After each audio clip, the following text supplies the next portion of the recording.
Now, why does anybody want to become a seeker?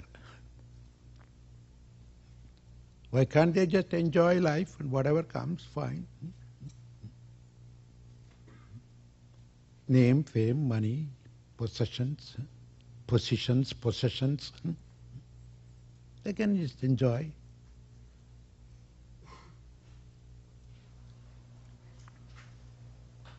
What makes them become seekers? To make a little pun, when they become seekers, you know what I mean? When they become seekers, or at least to be a little more open, when in their life realize that they are sick and tired of everything, then they begin to seek. You see, you become sick first and then you begin to seek next. You see, the world is really very helpful in that respect. It makes you sick and tired, and sooner the better. Then you begin to seek. Yeah. That's why the Mother Nature is created for that purpose, to help you and to goad you towards the truth from the falsified life, superficial, shallow life. So that's why the scriptures say, know the mother first. Or in other words, know the nature and its nature first. That there is nothing deep in it. There is nothing permanent in it. Everything is impermanent. Power is impermanent. Position is impermanent. Name is impermanent. Fame is impermanent. Beauty is impermanent. You have to keep on lifting the face.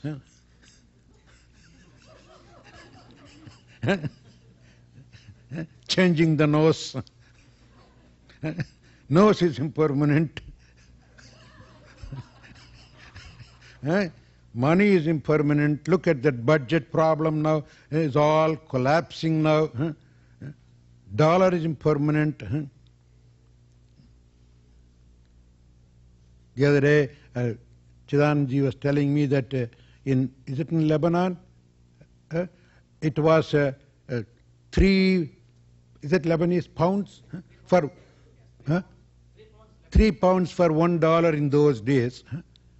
Now, very soon it has come down to 900 pounds for $1.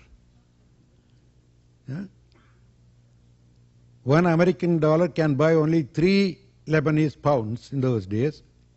Now they can buy 900 pounds. See the valuation?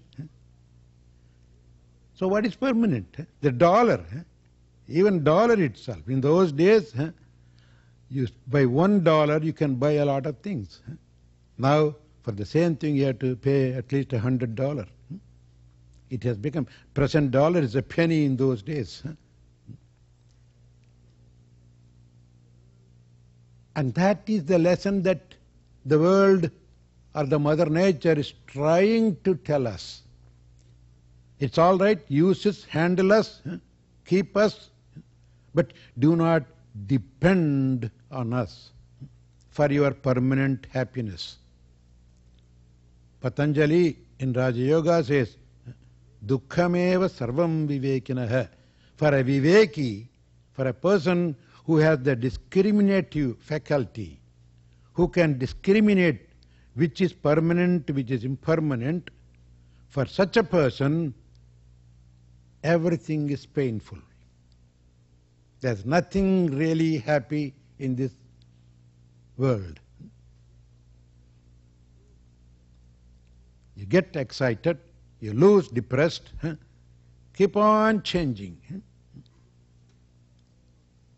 So you become sick and tired. Oh, I'm sick and tired of the whole show. People even with a lot of money, they say, oh, I'm sick and tired. People with a lot of fame say, Hollywood, people go to Hollywood stars, they just want to drop out from the heaven. They're sick and tired of being. How many Hollywood stars ultimately end up in swallowing bottles of sleeping pills and collapse? We put their pictures everywhere, praise them, worship them more than gods. But in their personal life, they are sick and tired. That is the lesson that we learn. And when we become that kind of sick, then we say, so then where is the real happiness? How can I be permanently happy when all these things are going to make me miserable? Is there any way? Then you begin to seek. You begin to look for the right place.